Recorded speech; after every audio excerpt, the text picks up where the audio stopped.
Bossing, mapagpalang hapon sa lahat.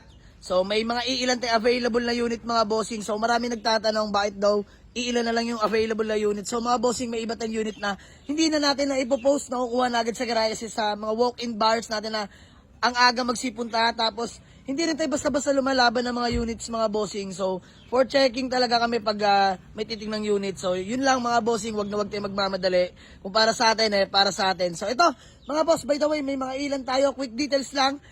Nissan GX 2009, 64K orig mileage, automatic transmission mga bossing. So sobrang lamig ng aircon, presentable paint. Sagot ko rehistro mga boss pag nagkasundo, 195K. Negotiable to, puntahan nyo lang sa garahe. And then next, ito still available ang ating Honda City Transformer BX Look na automatic transmission, 2015 model yan mga boss. 410, negotiable pa tayo. Tapos meron tayong new arrival, panggamit ko muna yan.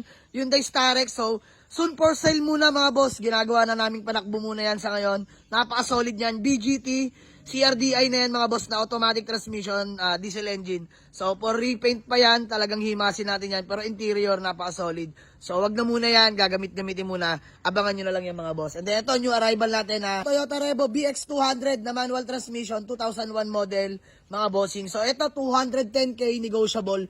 Registered, sobrang lamig ng aircon. Dual aircon to mga bossing. Presentable paint, indicated na rin yung kulay niya. Next, ito ang ating Honda City Transformer na manual transmission, 2011 model mga boss. Legit first owner nga pala to, nakarehistro, sobrang lamig ng aircon.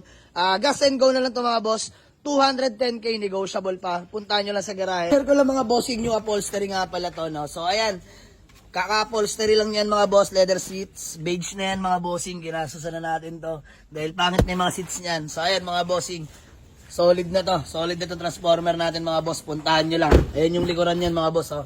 Napaka-fresh niya na yan. Ayan, bumagay. And then next, ito, available lang ating Toyota Vios na manual transmission, 2013 model, legit first owner. So kung naalala nyo, ito yung galing sa atin na kinuha ng taga Baguio. So nauwi na nila ng Baguio yan. Long drive ready, nag-change of mind, bumalik sa garahe mga bossing na ipag-add swap sa ating Honda Jazz na automatic. So from manual, nag-automatic sila. Grabe, long drive ready to. So minagsan ko na nga rin pala yan dahil steel rim lang yan nung nakuha natin. So ayan, na 3-step bump na rin. 275K lang to mga boss, negotiable pa. Bagong renew registro, sobrang lamig ng aircon, presentable paint, lata all the way. Legit first own yan mga bossing ha. So binila ko na ng T37 na mags. Ayan, puntahan nyo na sa garahe, negotiable pa yan. Bossing, may new arrival tayo sa mga naghanap sa atin ng SUV pampamilya. Ito, Mitsubishi Adventure 2006 model, manual transmission, diesel engine mga bossing. So no issue to, original paint, nakarehistro. Sobrang lamig ng aircon, dual aircon as usual, adventure yan mga boss.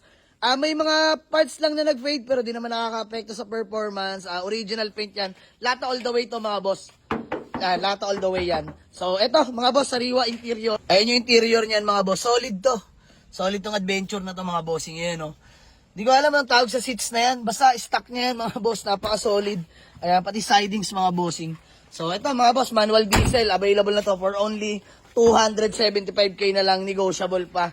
Puntahan nyo lang sa garahe. So, ayun lang mga ilan nating available na unit. So, mag-iikot pa tayo mamaya mga bossing.